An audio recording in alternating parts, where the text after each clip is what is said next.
Neeti, and Yash and I, your seniors of Mechatronics, are going to be conducting the PLC and sensorics part of your online learning program. And as you know, you have already started PLC, or you may be starting PLC in your sensors and instrumentation class. But here we are going to give you an overview or give you a head start on the programming part of your PLC. And we're going to have three sessions of this. The first two sessions will be related to PLC, where we will show you how to work on Trilogy, which is an online simulation programming platform for PLC. And sensors will be conducted in the third lab. So we'll start with a basic introduction. I'm audible, right? Can someone just confirm? Yeah, yeah, you're Yeah, audible. yeah, yeah. Okay, thank you. Okay, so let's basically start with what PLC is. So a programmable logic controller, it's an industrial digital computer which has been adapted or tweaked to make it easier to use it for the control of manufacturing processes. So basically, if you have an industrial plant or if you have a factory which is using assembly lines or robotic devices or basically any operation that requires things to be held out in a logical or sequential manner, and does not require that much amount of coding, we can easily use PLC. And since PLC programming is also a kind of programming, but it does not require any knowledge. Like, you don't need Python or Java, or you don't need to know any language to implement it. You just need like your basic logical thinking, and it's actually very easy and very chill, but you just need to be able to get that speed and that accuracy. So that's how we're going to practice some problems towards the end, so you can get a hang of it.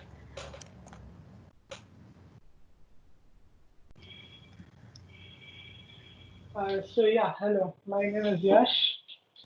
So you may or may not know me. I don't know. So I will be explaining why do we need PLC. Like Neeti explained what is Hello, PLC and yeah, hello. Yash, a bit louder. You're not that audible. Oh, sorry. 1 second.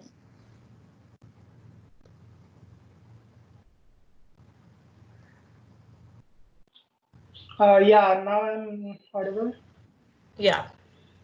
Yeah. So yeah, hello. Yeah, like I introduced myself. My name is Yash. So yeah, as Neeti explained what is PLC, I will be explaining why do we need PLC. As the world is growing in different sectors like marketing and education, we need like for the automation to happen in all the sectors, we need different kind of technologies. And the most commonly used technologies for automation is mostly PLC and DSC. DSC is little bit more complicated than PLC, and which we are not learning. But yeah, PLC is generally used as it has different kind of advantages, like to get processes automated, controlling the equipments with just one click, or arranging different controllers as per our requirements, to make sufficient use of our digital electronics by controlling it. Now you must be thinking, why do we use PLC? As we have different kind of electronic gadgets and different kind of electronic stuff we can use, which are most compact and cheaper than PLC. But there's a drawback in those electronic systems, as in harsh environment or in very high temperatures, just like you must have studied boilers and stuff. In those kind of temperatures, your electronic devices may or may not work, but your PLC is like prone to your harsh environments and conditions. That's why we tend to use PLC more, like moreover industries when we need automation. Yeah, Meeti, can you change the slide? Yeah. So now in PLCs, there is like some ladder logic we use. In this ladder logics, there are two main important parts. One is contacts and another is coils.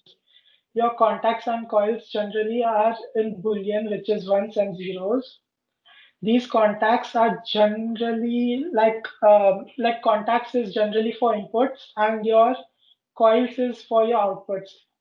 coils are directly connected to your motors, which give like if the coil output is high, your motor will start working. So yeah, in contacts is your generally the inputs which we give, and the contacts are normally of two types. One is normally closed and one is normally open contact. Normally open contact is, as the name suggests, normally open. Like if there is no input current given, then your contact will be open, which means there is no connection, no current going through it. But if we want to make the normally open contact close, we will need to give an input signal. If we give the input signal, then there will be contact established and your output will turn high. Similarly, normally closed contact, the name suggests, as the current, like normally closed, that means if there is no current, your contact will be low, your contact will be high and your output will be there. But if we give the current to the normally closed contact, it will turn open and the connection established will break and your output will turn zero. In PLC, one more thing is important. Your coils and your inputs can be connected in parallel. As you must have studied in electronics like series and parallel circuits, you can see make connections here. Similarly, your contacts can be connected in series, whereas your coils and contacts both can be connected in parallel. If like there is one input and multiple outputs, we can get here like that. Yeah, change. Okay, so Yash explained the basic components of a ladder logic. So in PLC programming, the most important part is your ladder logic. This is where you're going to put in the operations that you need to be carried out. So like he said, your output mainly represents your motor, or whatever you need to work at, like if you want to turn on a motor, if you want to light a bulb, so that's going to be your output. And A and B, like these are examples of switches. They can be contacts, they can be switches, they can be push buttons also. So basically what a push button is, that like as the name suggests, and you might already be knowing, a push button only works as long as the user is pushing it. Like suppose if I press the push button, then it's going to be on. As soon as I remove my thumb, then it's obviously going to be off and it's going to be low again. So here I'll just explain you a basic overview of the AND function, how we can implement in ladder logic. Obviously we're going to practice more sums, but this is just to get a hang. So how we usually understand the concept is, your output, this terminal is connected at a virtual ground or zero, and this is where you're going to be giving your input or your high voltage. So in lab, we usually consider it to be 5 voltage just for explanation purposes. And like here, just for depiction purposes, black means false, which is low in Boolean, and 0, and green means 1, which is high. So like the truth table of an AND function. So when it's 0 0, the output is going to be 0. So here, even though my input is high, this, since it's black, we're going to take it as a normally closed, normally open switch. And the normally open switch, like Yash said, it's an open circuit. No current is going to pass through it because the proper connection has not been made. So this is technically an open circuit right now because both of the contacts are open. So even if I give input over here, the current is not going to even reach here. Okay, so that's why 0 0 and output is going to be 0. Then for the second rung, so these individual lines are called rungs, and your whole thing together is called a ladder. So, and this is very useful in PLC because suppose if you were programming in Python or something, you would probably get that your error is in this line. So you can only focus on that line. The same way in PLC also, when you simulate it, you will understand which line or which rung has the particular error. So you won't have to debug the whole ladder logic. You can only fix that wrong, and your problem will be sorted. So anyway, as I was saying, for the second one, when in AND, when it's 0 1, it's still going to be 0. So here I'm giving it input, and this is my normally open switch, which is black, which means it's 0 right now. And this, even though it's a normally closed switch, which means this part is a closed circuit, the current is not going to reach till here. So that's why my output is still going to be 0. And that's why you can see this is still black because no current is passing through here. Then the third logic, it's 1, 0, and 0. The same way the current is passing through this because it's a normally closed switch. So this part is a closed circuit, but since this is a normally open contact, the current is not going to be able to reach the output. So that's why it's still 0 or low. And here, as you can see, the whole thing is green, which means that this is high, and hence even your output is high. And this is high because you're giving your normally open switch, you're giving it a pulse. So when you give it a pulse, your normally open switch is going to turn into a normally closed switch. Like we'll learn about this further when we're programming it, so it'll be easier. But if there's a normally open switch and you give it a pulse or you trigger it, it's going to turn into a normally closed switch, which means that your circuit is finally going to be complete. So your last one, this is the only closed circuit that you have, and these three are open circuits.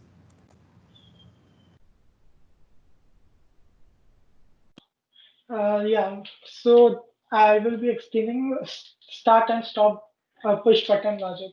So it is, Ma'am, yeah, you ask. can you explain the previous thing once again? Like, got a little confused. Yeah, sure. Which part? The last part which you were saying.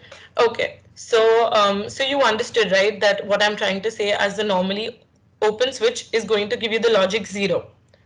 Okay, so this is a normally open switch because it's black. Like here we're depicting it as black, but usually a normally open switch means that there are going to be two lines, and a normally closed switch usually has a slash, which means that your circuit is complete.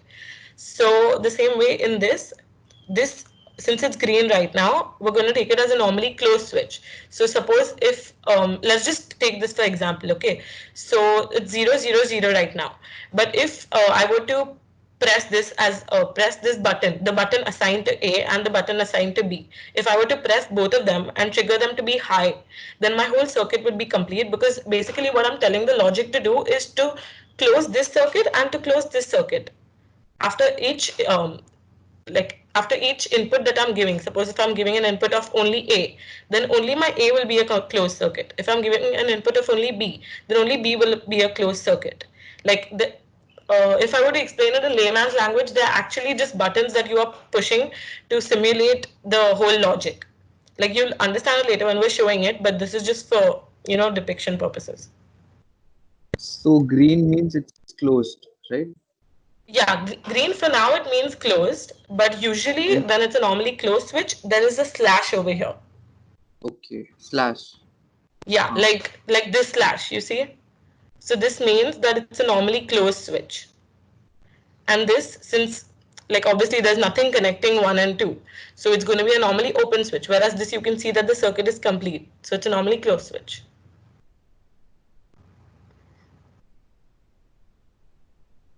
Yes. See, you can think it as like there is open circuit. For normally open circuit, it's like a open circuit. Once you insert the push button, then assume it as the connections are getting connected. So the open circuit will get closed now. And for your normally closed circuit, you think it as a closed switch normally. So if you give the power or if the connection is high, then the switch will turn off and your normally closed circuit will get opened, due to which the connection will get stopped. And like in layman terms, you can understand like this.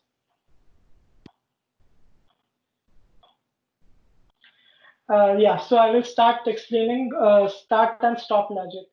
See, it is very important to use start and stop logic in practice because these start and stop are just push buttons. Remember, there will be two types of logics we can use. One is a push button type, and another is a switch type. Switch type is generally like on off switch, but in push button is like you can just press it and leave it, then it will start automatically. I will explain this, like you will not understand properly. So yeah, you can just imagine like you are the operator, and to start the machine, you have two buttons, one start button and one stop button.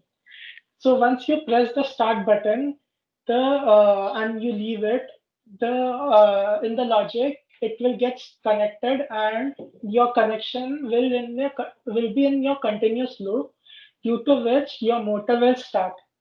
Once your motor starts, and if you wish to stop the function, you just have to press the stop button. Once you press the stop button, your connection will get stopped, due to which your motor output will be stopped.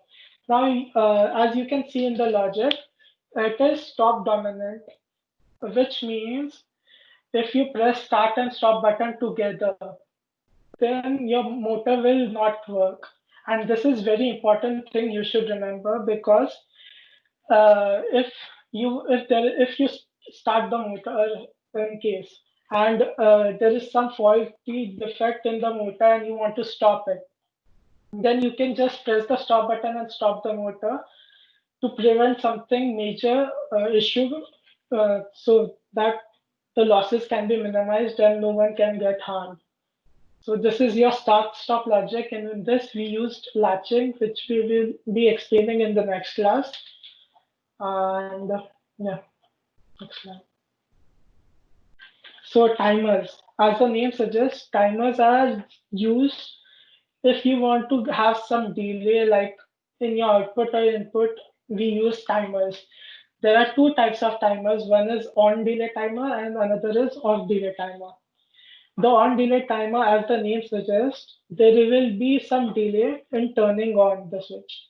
So once the input is high, but your output will not get high. Yeah, I want to explain. There is one more value, one preset value is there in the timer. Preset value is like how much delay do you want. We can preset value can be changed depending upon the user, and the preset value, like how much delay. In here we have taken 5 seconds delay. So once the input gets high, your timer output will be still off until unless your preset value is reached. Once the preset value is reached, then your output will get high and it will be turned on until your input value is on. Once your input gets off, your timer instantaneously gets off. And there is off delay timer, which is, as the name suggests, it will turn off after a certain amount of time. So in off delay timer, once your input is high, your output will get high instantaneously. And once you turn off your input, your output will remain high until the preset value. Like if you turn on your switch and turn it off, your light will still remain on till the preset value is reached, like 5 seconds. After 5 seconds, your light will turn off and your output will be off. Yes, next slide. Okay, so like guys, see, I understand that this might be a bit too much for you because it's just a theory. But as and when we start to execute it, it'll all start making sense. So for now, just try to focus on the theory part that we're trying to explain to you. Okay. So anyway, the next thing is a counter. So you might have already heard of this. There are two types of counters, up counter and down counter. So okay, I'll try to explain this with an example. Suppose you are in a factory or an industry where they manufacture Coke cans, and in a box you're supposed to put only 25 cans. Like in one box, only 25 cans are supposed to go. So obviously you're not going to have someone sit and count 25 cans for each box, right? Because there are going to be thousands of boxes. So for that you need some, automated function that's going to help you do it in an easier way. So in this we use counters. So an up counter basically, up counter means, as the name suggests, it's going to start counting upwards. So your initial value that is set in the counter is going to be 0. And yeah, so the initial value in your counter is going to be 0. And suppose if I want to fill 25 bottles in one box, I'm going to set the preset value over here as 25, because in one box I need only 25. So basically what this counter does is, suppose it's attached to a sensor, like a light reflective sensor, and as soon as one bottle passes through the sensor, your counter is going to get a trigger, and from 0 it's going to move to 1. Then suppose if like 10 bottles, 15 bottles, how many more bottles passed, like that, from 0, 1, it's going to reach 24.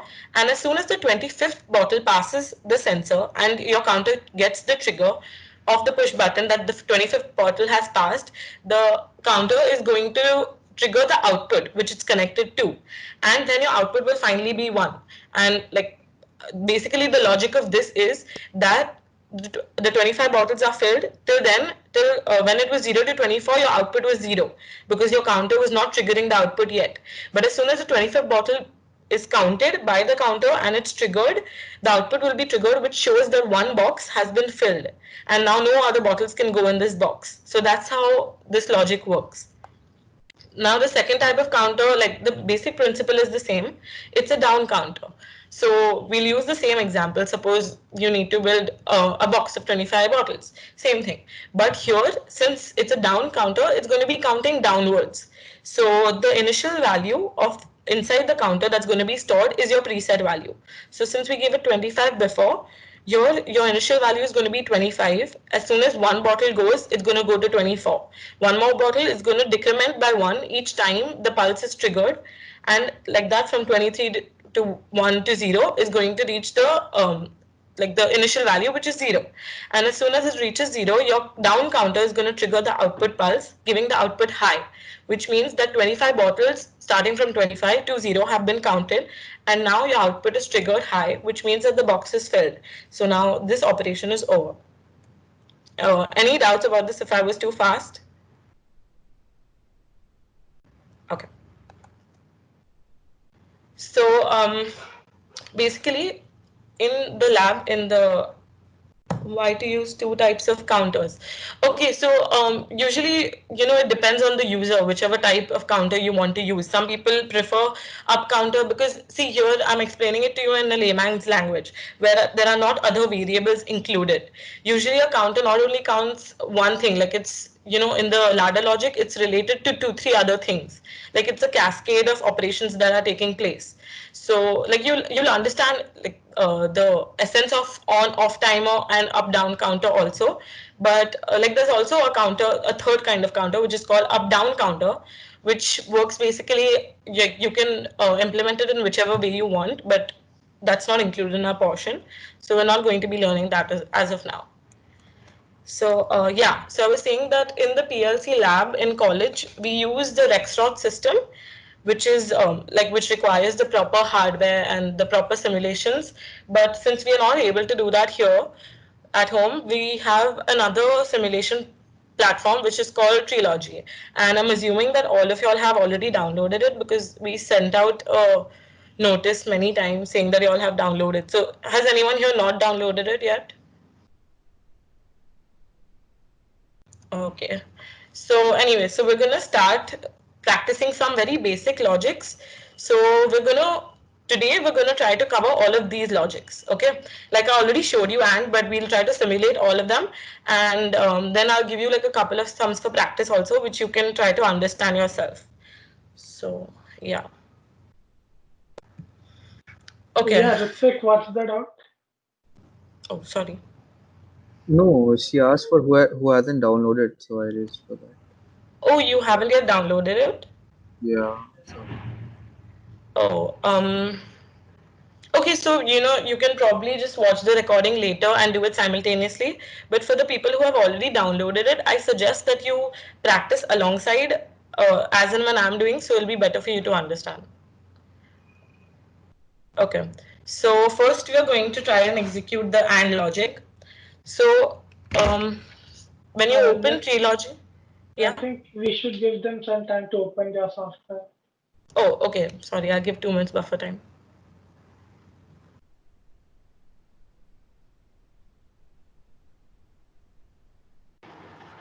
So there was some kind of Java issue in like downloading while downloading. So it's not compulsory, right? It's inbuilt. No, actually, yeah, it's inbuilt. Like I said, that PLC does not out. There's a lot of noise. Yeah. So PLC does not require any programming experience as of such. But the thing with Trilogy is that you can, like here you can see, it gives you a option to customize your own function, and for this you need Java. But actually that's not included in our portion, and that's not even necessary as such. But it's for very high-end applications when you want to make your own timer, or you want to make your own counter according to that. So that's why they have the Java thing included, but we don't require it as such. So it's fine if you haven't downloaded it. Okay, so I'm assuming everyone has opened it. So as soon as you open your Trilogy, you should see this screen. And this is going to be where we're going to put our ladder logic.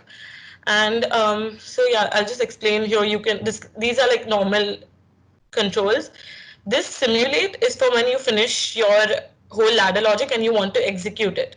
So this we will be using. And this is your input output table, as in when you start constructing your ladder logic, you will be using this. So let me just give you a demo so you can understand. So first, if I want to make any circuit, first I'm going to right click and insert a circuit. So this gives me all of the options that I require. So as you can see, like we learned before, this is a normally open switch. And this is a normally open switch in parallel.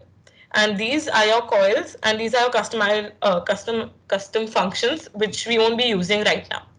So yeah, so first I'm going to make the AND logic. We're going to try to implement this, and I hope that you all are doing it side by side. Like I'll be going slow only, so you can do it as well and understand. So yeah, so here I'm going to first introduce my switch. It'll give me an option, and as you press here, it'll give you an option of what you want the switch to be. Oh yeah. Is it when I'm pressing the circuit, this one, the option which you pressed, for me it's saying is like go to circuit and hashtag. Mm. What did you press exactly? On this circuit hashtag one. No. Just right No, click. don't Just press right on click. that. Just Just right press click. on your just press on your working board here, just anywhere actually, and just insert a circuit. Okay. Okay, I got it. Yeah. So yeah, as I was saying, first we'll include our first switch, and here it's going to give you an option if you want it to be an input, an output, a relay, timer, counter, or customizable function, or special bits. So here we want it to be an input, right? So I'm going to press enter. Yeah, I'm going to press enter, which will give me an option of what I want to name it. So I'm going to name it A and B only, which will make it easier for us to follow since we're using A and B over here.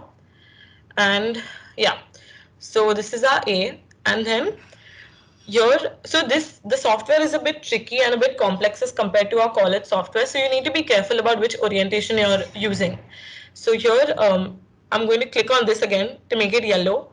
And then this tiny box that you see, I'm going to insert the other coil over there. And I'm going to name the other coil as B. Yeah. And the same way over here, I'm going to include our last output 1. Yeah. So as you can see, this right now is one rung of our ladder logic, and I don't know if I mean I'm not sure if you all would have understood why this is an AND circuit, but as I said before that this logic takes time to develop. Like it's not going to be an instinct right now, but you need to make it an instinct later. So I'll just explain to you why this constitutes as an AND logic. So as you know, like in basics of electronics or electrical, your current is not gonna pass through the whole circuit if there's a switch open or a contact open, correct? So right now these two are my normally open switches, which means that there is no wire connecting this and there's no wire connecting this. So technically our output should be 0. And according to our AND logic also, when it's 0 and 0, your AND should be 0. So basically, we're just going to try to implement all 4 of these. Okay. So if you see logically in your series, if I have opened a switch and my B is a closed circuit, obviously because it's in series, the whole thing is still not going to work. And vice versa, if my A is shut and my B is open, since it's in series, the whole circuit is obviously not going to work. But if I shut both of these switches, then my circuit will be a closed circuit, since in series you need everything in the line to be shut, and only then your bulb will glow or your output will be high. So here we're going to try to simulate it. Yeah, so when you press, I clicked on simulate. Okay, let me show you. And I pressed on run all input output. Okay, which also resets all the initial functions that you would have done high or low unknowingly. So this is my A and B. Right now you can see that they are gray. Gray means like gray is you have not yet triggered it.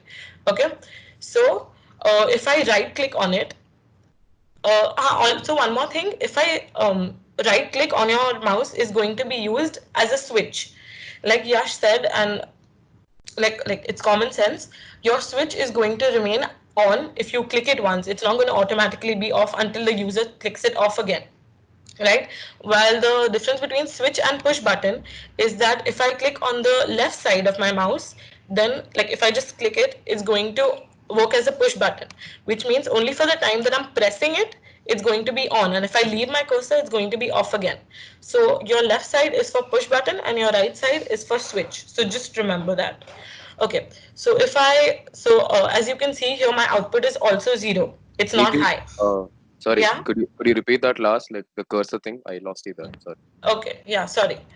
If I'm going fast, just anyone stop me, okay? Just let me know. So, yeah, we already explained the difference between push button and switch to you, right? So, on your mouse, if you press Yeah. right next to A, you can see the number. So, this number denotes whether you're going to put it high or low. So, right now it's gray, so it's low, okay, which means the logic is 0. All of these things will come naturally to you later on, but for now, just try to remember it. So if I right click on it, it's going to work as a switch. Switch means that, see, I'm not touching my mouse right now, but it's still on because it worked as a switch, and when I put it on, it's going to stay on. It's not going to automatically be off. Now, on the other hand, if I right click, if I left click on my mouse, then it's going to work as a push button, which means suppose if I'm pressing it right now, it's going to be on, but as soon as I leave my finger, it's going to be off because it's working as a push button. The objective of the goal of a push button is to only be on as and when the user is actually pressing it, And or Niti, I think your screen is frozen. it's frozen. Can you see Yeah, yeah. if I'm changing something? The cursor is not moving for me. Yeah, it's frozen. No. Just hold on. It's not frozen. It's not frozen. Just try it It once is, more. it is. Okay. Just let me know if you can see whatever I'm doing now. Can you see the changes I'm making? No. Can you see it? Can you see anything? No. No, it's still on the. It's blank. Yeah, Yeah, now now it came. Oh, maybe a Not lag. lag. I guess it's some Yeah. connectivity. Okay, now can you, now is it visible? The simulator? Yeah. Yes. Okay. Okay, so now we're going to try to simulate it. Here, this is our logic for AND. When it's 0, 0, your output should be low. So we're going to try to simulate it again.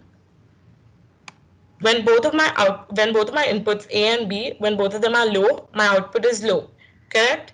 Now if I implement 0 and 1, so I'm going to be using A and B as switches right now, not as push buttons. So I'm going to right click. So if I right click on my B, this means it's red over here, and also you can see that it's reflected over here. It's blue, which means that this is high as of now, which means it's a normally closed contact because I gave it the trigger and because it's high. So this is the logic 0, 1. So for AND, obviously when it's 0 and 1, your output is still going to be 0. And you can see it here also, and it's reflected here as well. So now I'm going to change this and I'm going to give it 1 and 0. So here again you can see that my A is high, which it's blue over here, and it's red over here, which means it's high. So it's 1, 0, and my output is still 0 and low. Like you can see it in both of the places. Now we're going to try to make A and B both high, and we'll see if our output is getting triggered or no. Yeah. So as you can see over here also, it became red, which means it's triggered and it's high right now. And obviously over here also it's triggered and high. So when A and B both are high, your output is also high. Any doubts till now?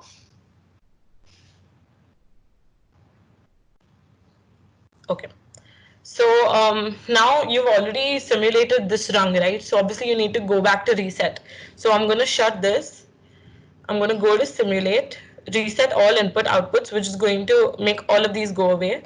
And now they're all as initial condition, they're 0 right now. So we understood the AND logic. Now we're going to implement the OR logic. So as Yash said before, you can also use your input output. You can use your inputs in parallel, but you can't use your outputs in parallel, because that just leads to redundancies in your logic, and your computer is going to get confused as to what exactly you want it to do. So here we're going to try to implement the parallel input logic for OR. So again, I'm going to insert a circuit, and it gives me the options. First logic I'm going to use. So yeah, here you'll have to be careful because it just stays on. Like right now, it was just output. You're going to have to be careful as to choosing exactly what you want. So I'm going to use 1 for now for A. And over here, since it's an OR logic, so basically the point of an OR logic is if either of the inputs are on, your output should be on. And that's, if you think logically, that's the same logic as your parallel circuit logic. If either of them are on, your output will be on. So number 3 over here is a parallel switch. So we're going to click on this, and we're going to place another input right parallel to our first input. And over here, I'm going to place a coil. Oh. Okay, so this is the issue with Trilogy. It does not let you code in the way that you want. So here, oh my God. Yeah. So here you need to first set your output. You need to finish the rung. You need to make a closed circuit, and only then it's going to let you implement. Like, only then I am allowed to put it in parallel. Before, it wasn't allowing me to put the output because I had already put it in parallel. So this is like, it's a standard logic. Just follow this sequence. Whichever input you put an output, or put your motor or a coil or whatever you want exactly after it, and then start programming what's in the middle. Otherwise, it's not gonna, like, it's just gonna give you unnecessary errors. So yeah. Anyway, we were implementing the OR logic, and in OR, when both of them are 0, it's going to be 0, and if either of them are high or both are high, it should be high. So in parallel logic also, this is the same. Logic. If my 1 is a normally open switch, which means this is an open circuit, and my 2 is a normally closed switch, the current can pass through this path, which means output should be high if either of them is high. So now we're going to try to simulate it. Yeah. So 1, 2, and output 2 are the things to watch in this rung. So again, if I put 1 or 2 on, like I explained before, your output should be high, correct? So now I'm going to try to make 1 high. So as you can see, my output is triggered. Even though this is a normally open contact or normally open switch, I triggered 1, which makes it from a normally open, it makes it a normally, can you please repeat how you added 2? Okay, I'm just going to repeat this for Achyut. I'm going to reset everything.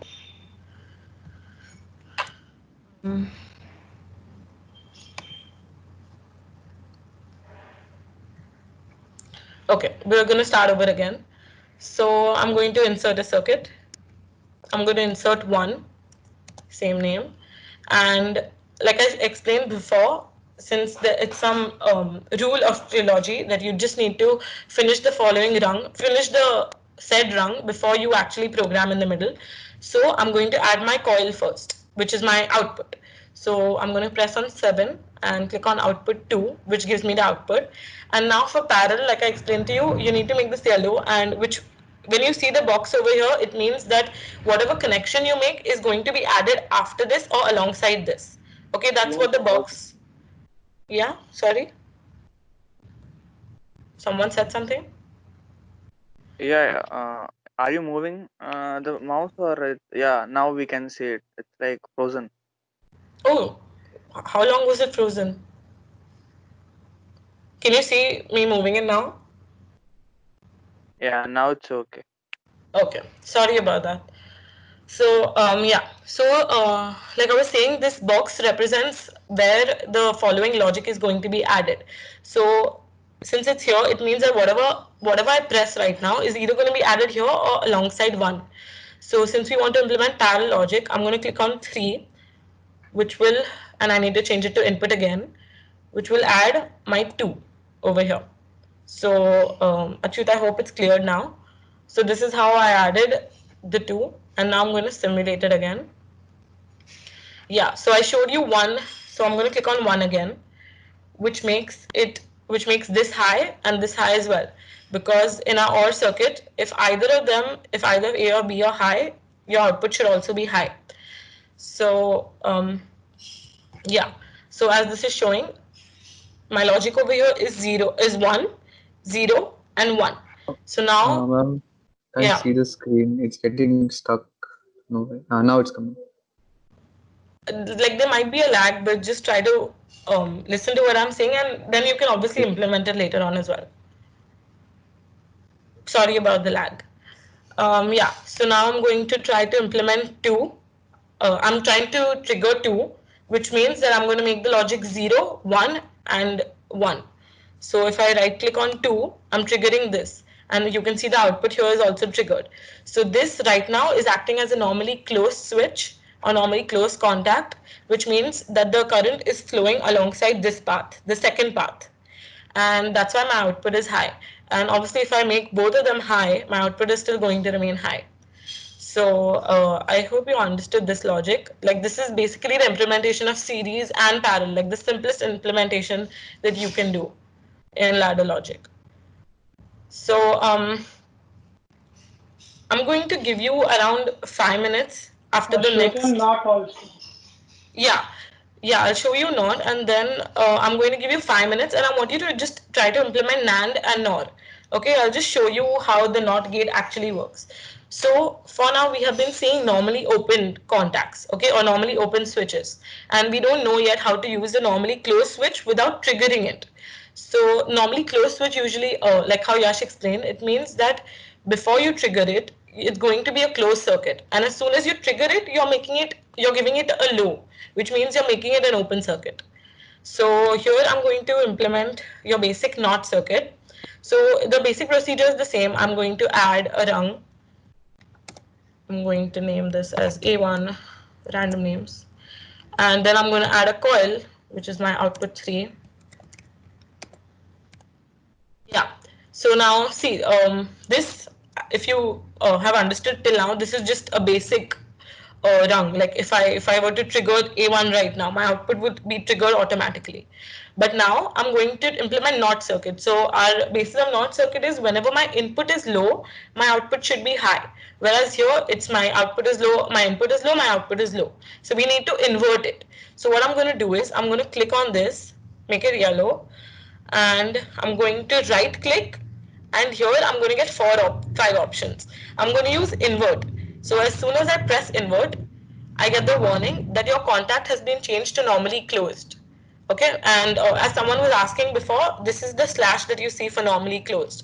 This is how you can differentiate between a normally open and a normally closed switch. So wait, I'll show you again what I did.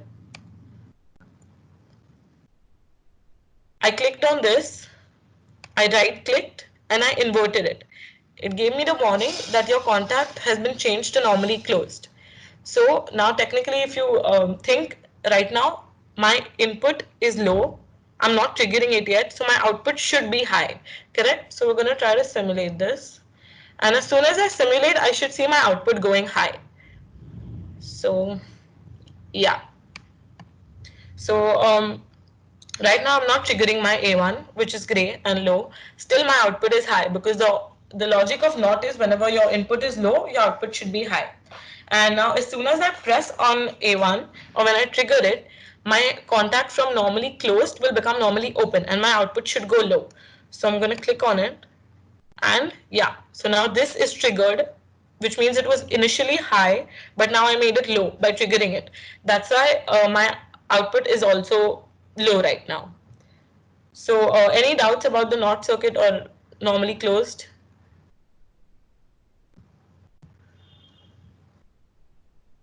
Guys, simple yes or no will suffice. Got it. Okay. So I'm going to mute myself for 5 minutes and I'm going to leave this screen on, and I just want you to try to implement NAND and NOR. Okay, so I'll tell you the basic logic for it. This is my AND circuit. It works on the principle that if either of them are off, my circuit will not be will not be triggered, and the logic of NAND is completely opposite. So obviously you're going to have to invert the logic. So just try to figure it out yourself, and I will show it to you after 2-3 minutes anyway. But you know, you need to improve your logical thinking for this. So just try to understand if you can implement it, and I'll get back to you at 4:20. If you have any doubts, then just ask.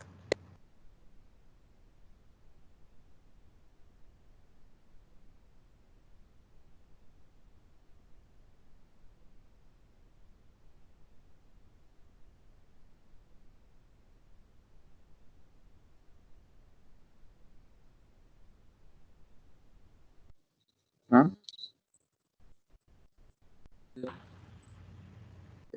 Uh, Yeah, Chris. Hello. Yeah, yeah. Yes, I have a doubt. Like, and can we use the AND circuit and invert both Your voice is cracking. Hello. for NAND? Can we just take A and B and invert them? It won't be like the complement of the result won't be the complement of those of them. Okay, so yeah, so this is what I was expecting. Like these are the kind of doubts that you need to ask to learn. So let's implement what you're trying to say. Okay, so if I were to make this, you're saying make both of them normally closed, right? Yeah, so I'm going to make both of these normally closed. Okay, and now I'm going to try to implement. I'm trying to simulate the first one. So right now you can see that my output is high. So in our NAND logic, what's it supposed to be? When both are off, it should be on. Like it should be on for whenever all of the other instances except for when both are triggered. Okay. So now we're going to try to implement the other three also. So when both are 0, it's 1, which is correct. Okay, your first logic is correct. Now for the second one, when it's 0 and 1, it should still be high. So if I try to make this normally closed switch into a normally open switch, my output is going low. And this is because this was a normally closed switch. It was a closed circuit. But now I made it into a normally open switch, which breaks the circuit. Like this is closed, this is open. And since it's open, it's not going to reach my output. The same for the other way around. If I make this, it's still going to be off. Yeah. So like So it if was a, it was a, one of okay. yeah. Sorry, continue. So if one of them is also open, one of them is closed, the thing which I'm saying will go wrong. Yeah, because see, try to think of it logically, Oh, okay? okay. Right now it's a normally closed switch. The whole thing is a closed circuit. If I were to open this, if I were to create a gap in the middle by triggering my B, which is by making 0, 1, 0, then don't you think like the whole thing would be an open circuit and it would be the same logic as the second case of AND? Yes. Yes. Yeah. But it was a good doubt. My doubt is how do we add something in between two switches of push buttons? Like if you wanted to add something here, Yeah, a thing which is connected from A ka starting to B ka end, oh, and it like is in parallel. parallel throughout. Yeah. Okay, so I'll show that. Actually, I wanted to show that to you when I'm implementing XOR, but I'll show it to you right now. It's fine. Is everyone done? Oh, it's anyway 4:20. So guys, is did anyone figure it out? Yeah, I guess Yeah, tell me. so one of the close switch, and then you can put a parallel open switch to that, and then you can get it. I In the first rung itself? no. I created a new circuit. Okay. So Okay, so also one more thing, like this, like how you already know programming works. There are many codes, or there are many ways to reach a certain output. So you might be right. Okay, like obviously I can't see for myself right now, but now I'm just going to show you the simplest logic that you can implement. So yeah, for now we're going to try to make NAND. So what I'm going to do is, this is my OR circuit, okay? So now I'm going to I don't remember who said, but right now someone had said that let's try inverting both of the normally open switches. So that's what I'm going to do here in my OR circuit to implement my NAND circuit. I'm going to invert both of them, and then I'm going to try to simulate it. Yeah. So the logic of NAND is when it's anything except 1 and 1, my output should be high. So right now, as you can see, both are 0 and my output is still high. Now, if I'm going to try to open either one of them from a normally closed contact or make it a normally open contact, because I'm going to give it a high. So I'm going to implement 0 and 1. So I'm going to make 2 high, and as you can see, my output is still high because this is still a normally closed contact. So this first line is still a normally closed circuit. Now I'm going to try the other way around. I'm going to make this high. So this is an open circuit right now, but the second line, as you can see, is a closed circuit. So the current is flowing through it and giving me the third output that I need for NAND. Now I'm going to try to make both open, and obviously my output is not going to be high because from both normally closed contacts, I made them normally open. So that's how I implemented the NAND logic. Now, anyone has any ideas of, oh, did everyone understand this? Any doubts? I have a doubt. Yeah. Which one is high and which one is low? I'm not getting. Is it the one which has a slash in the between, or is it the one which has a gap in between? Which one is high See, and which one is low? okay, so so I'm going to try to explain this again. The one with the gap in the middle is a normally open switch. Right now, it's just a component that I have put. I haven't given it a trigger. So right now, since I haven't done anything to it, all of these are low. I haven't triggered any of them. That's why all of them are low. This, the one with the slash, is a normally closed contact. It's another kind of component, and I haven't given it any trigger right now as well. So obviously this is also low. Now to answer your high and low question, high and low is basically done when you give it a pulse or when you give it a trigger. Okay, so let's take this for example. This is my normally open switch, the one without a slash. As soon as I give it a trigger or a pulse, here the blue means basically the blue thing means that I have the switch is now opposite of what it used to be. So it used to be a normally open switch, right? But since I gave it a high, I gave it a trigger or a pulse, it's going to become a normally closed switch just for the time that I'm pushing, just for the time that I have clicked this switch. As soon as I turn it off, it's going to return to its original state. And its original state was a normally open contact. Getting it? Yeah, I got it. Yeah, and the same way, this originally in its as a component, it was a normally closed switch, which means it was providing me a closed circuit. But now if I were to give it a trigger, I'm I'm giving it a trigger opposite to what it initially was. So initially it was high, okay, because it was a closed switch. Whenever it's a closed switch, it's a high, because Yeah, open now. yeah, okay. So what did we implement right now? We implemented the NAND logic. So everyone understood NAND, right? So I'm just going to show you NOR again, and then we're going to move on to XOR, where we're going to use what Aditya had just asked. Okay, so for NOR logic, the basic idea is that only when both are off, it should be on. Now, from whatever we did right now, and from the NAND that I implemented, does anyone have an idea of how NOR would be implemented? We put normally closed in series. Correct, exactly. So, who was that? Me, Atharva. Good job. Proud of you. So what I'm going to do is, I have already made this AND circuit. Like how Atharva said, we need it to be in series. Okay. So I'm going to take this. I'm going to invert it. Same I'm going to do for B. I'm going to invert this as well. So what I have right now, as Atharva said, two normally closed switches in series. So we're going to try to simulate it. As of the NOR logic, when both are low, it should be high, and in all other conditions, it should be low. So now, when both are low, my output is coming as high. And if I were to open any of these switches or give any of them a trigger or a pulse, my output should be low. Correct? And logically it is correct, because if I'm giving A a high, it was a normally closed switch. But when I gave it a trigger or a pulse, it became a normally open switch, which disrupted the whole closed circuit, and now my output is going to be low again. Everyone understood till here? Yeah. Okay, good. So now I'm going to try to implement XOR, and X naught, I'm going to give you a couple of minutes, and I really expect an answer for this. Okay, so just try it alongside. So I'm going to insert a circuit. Now the basic logic of XOR is when when either of them are complement of the other, only then my output should be high, and when they are the same, it should be low. Okay, so I'm going to name this X and Y, the inputs as X and Y. For starting a regular switch. And as I said before, just for simplicity, add the coil beforehand so it doesn't give you any trouble. So this is going to be my output for, or I'm just going to name it XOR.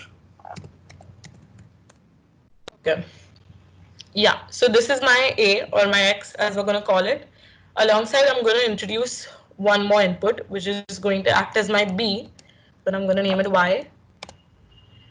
Now, the logic of this is when either of them are a complement of another, it's supposed to be high.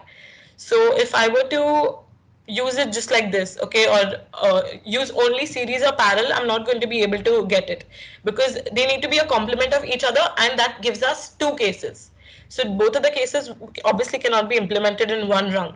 So what I'm going to do is I'm going to add a parallel to my X, naming it as X, and over here I'm going to add a parallel and name it, oops, my fault. Yeah, so like what I hope everyone saw what the mistake just happened right now. I had put X here and Y here, and I tried to implement X and Y in parallel with both of them, but it didn't happen because my sequence was wrong. So these are, kinks that you'll overcome with time and with experience. But yeah, so okay. So now let's try to think of this logically. Okay, when both of them are low, I need to get my output as low. When either of them are high, when only one of them is high, I should get my output as high as well. So what I'm going to try is I'm going to implement the same condition. I'm going to make one of them a normally closed contact, and now we'll try to simulate it. Okay, this is obviously not yet over, but we're still going to try. Okay, so for XOR, we need to focus on X, Y, and 4. So when both of them are 0, my XOR is 0, which is correct as of now. Now I'm going to try the logic 1 and 0. So if I click on X, I'm getting my output as high over here, which is correct. 1, 0 should give me 1, which is correct as of now. And now I'm going to try 0 and 1. So for that, X should be 0 and my Y should be 1.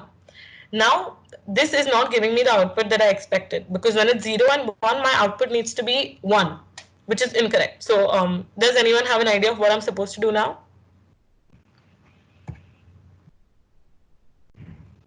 You'll have to close the bottom X. Perfect. Exactly. So here I'm going to invert my X and make it a normally closed contact. Okay. So now if I simulate, so see, this is my logic for XOR. And when either of them are open, only that time my output should be high. Okay, so we're gonna try this out. The first case that we tried out was 1, 0, and my output was correct. We're just gonna try out that again. Obviously, this was correct before also, it's gonna be correct now also. Now I'm going to give my Y a trigger. So if you think, if I give my Y a trigger, this is a normally closed Y and this is a normally open Y. So if I trigger this Y, this normally closed should be normally open, and this normally open should be normally closed. If I were to close this, technically this would be a closed circuit, which would give my XOR a high. So I'm going to shut this, and of course my XOR is giving me a high. So this is how we've implemented XOR circuit. Does anyone have any doubt in this?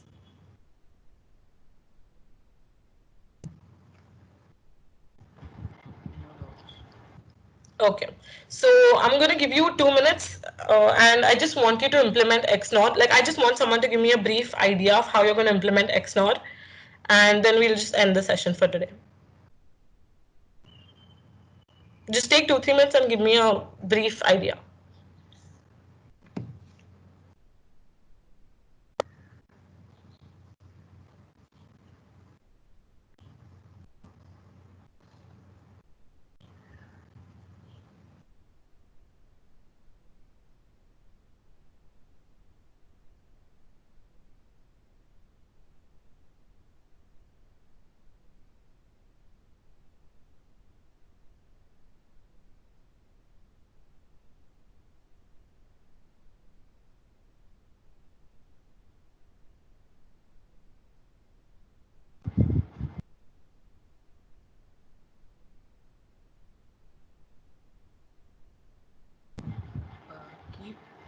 parallel, like both the parallel needs to be off. In And this, you're telling me to implement?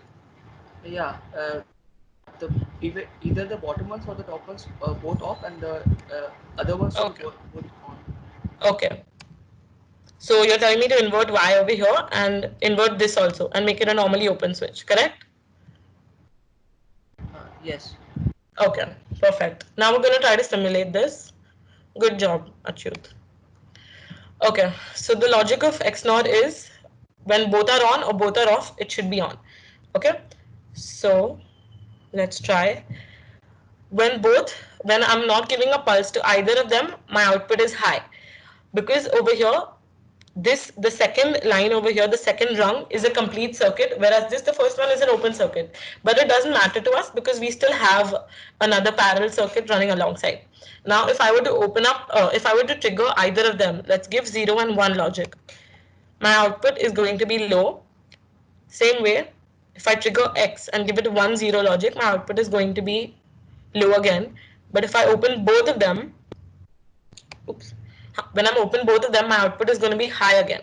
Now, this is because when I give both of them a trigger, these two normally closed became normally open, but these two which were normally open became normally closed. So this line is now useless for me, but the first line which was previously useless, now it's getting into action, and this is forming a closed circuit, whereas the second one is forming an open circuit.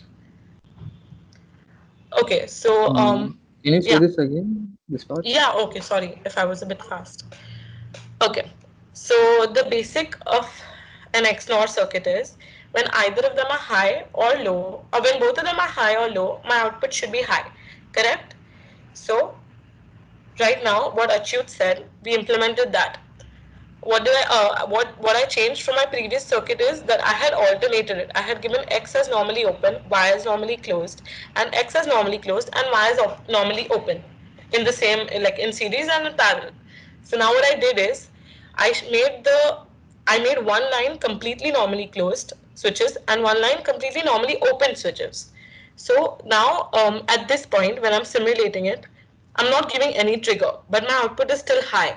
This is because these two normally closed switches in the same series, they are acting as a closed circuit for me. It's an alternate path. Here, even though both of these are open and no current can flow through this path, this is still a normally closed path. This is still a closed circuit, and that's why my current is flowing alongside this path and giving my output a high. If I were to trigger any of them, like here, if I'm going to give 0 1 logic, my output should be 0, correct? So now I'm going to try to give 0 and 1 logic. 0 and 1 means my X is 0 and my Y is 1. So I triggered my Y. As soon as I triggered my Y, this normally open became a normally closed contact, whereas this which was normally closed before became normally open. So now it's basically like I implemented the 0 0 of XOR. Okay, even though this is shut, this is open right now, so the current is not going to be able to flow through this. And even though here my Y is acting as a normally closed temporarily, this is still open, so it's not going to allow current. Same way, if I implement 1 and 0, same logic for this. Even though my Y is normally shut, this is acting as normally open because I've given it a high, and this is shut but this is still open, so both of these are conditions where my current cannot pass through. When I give both of them a high, what is happening is these two which were normally closed before are going to be working as normally open switches temporarily, whereas these two which were normally open before, because I triggered both of them at the same time, they are acting as normally closed. And since this is normally closed, the first line over here, this is a closed circuit, whereas this second one is a normally is an open circuit because both of these switches are open right now. Got it?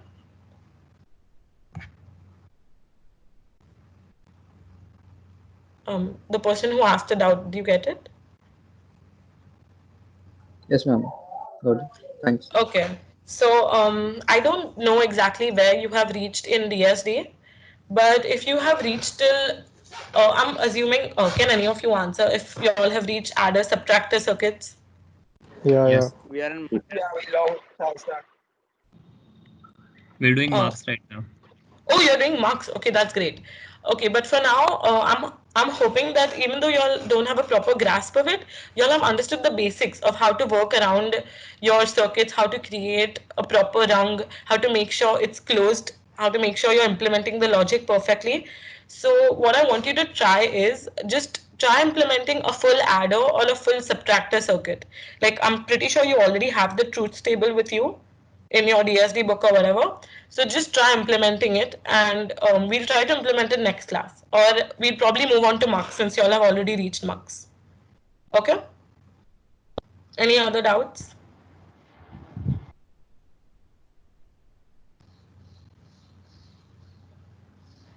No. Doubts होगा तो पूछ लो, फिर गाली मत देना. Yeah, and like if any of you all thought I was too fast, or if we didn't explain properly, please let us know. So like this whole program is to help you and to make it more efficient for you. So if you have any doubts, just let us know, or any complaints. I had a doubt, Yeah. and it might be stupid, but is it possible to invert the output instead of the contacts? No, it's not. No, I don't think you can invert an output because an output basically depends only on inputs. In And this software, you can't actually, but in Rexroth, actually, there is two types of different coils. One is nut yeah, coil and one is reset coil. yeah. And set calls and So, reset calls are Yeah, used when you have a like when you have a whole cycle, because sometimes you need your output to go off after the cycle is completed. So in those type of coils, you need set and reset. Okay, thank you. That was a good doubt. It okay, wasn't ma'am. stupid. Uh, ma'am, Yeah, yeah. I have one doubt. Like since we asked about the output thing, can we use implement the bubbled output like bubbled and bubble and gates? Oh, like bubble AND gate is basically with a knot, Yeah, right? negation of that. Yeah, that those are. Yeah, so that is your NAND gate. Mm. Ah, no, like after AND circuit, you can just add a normally closed contact, which will make it Oh, bubble. oh, like that. You just want to invert the outputs, right? So if it's 1, you want a 0. So yeah. basically, just add a NOT gate after your Yeah. AND circuit. Yeah. Okay, thanks. Any other doubts?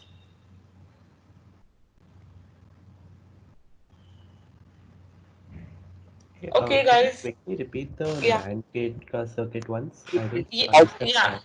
yeah, sure. Okay, so where were we? Yeah, in NAND, whenever your both of your outputs are high, it's supposed to be low, and in the other cases, it's supposed to be your output is supposed to be high. So to implement our NAND circuit, we're going to use a version of our OR circuit. So what was in my OR circuit before? Both of these were normally open switches. Now what I did to implement my NAND is that I shut both of these switches. I inverted both of them and made them normally closed contacts instead of normally open contacts. And I'm going to try to simulate and explain it to you better. Yeah, so when both of them are 0, my NAND should be 0. And if any of them are open, then it should still be 1. Okay, so, oops. Yeah, so right now, my 1 and 2 both are 0, both are not triggered. So that's why both are acting as they are in their initial state, which are normally closed switches. So right now, since both are normally closed, the current can go through either path and the output is 1. If I open any one of them, suppose if I open 2, by open I mean that it's a normally closed contact. I'm making it into a normally open contact by giving it a trigger or a high. So that's what I mean by open. So I'm going to give this a trigger. So from normally closed, it's going to behave as a normally open contact. But as you can see, there is still an alternative path for my current to flow, right? So even though this is acting as a normally open switch, the current still has the path that it can go through and give my output a high.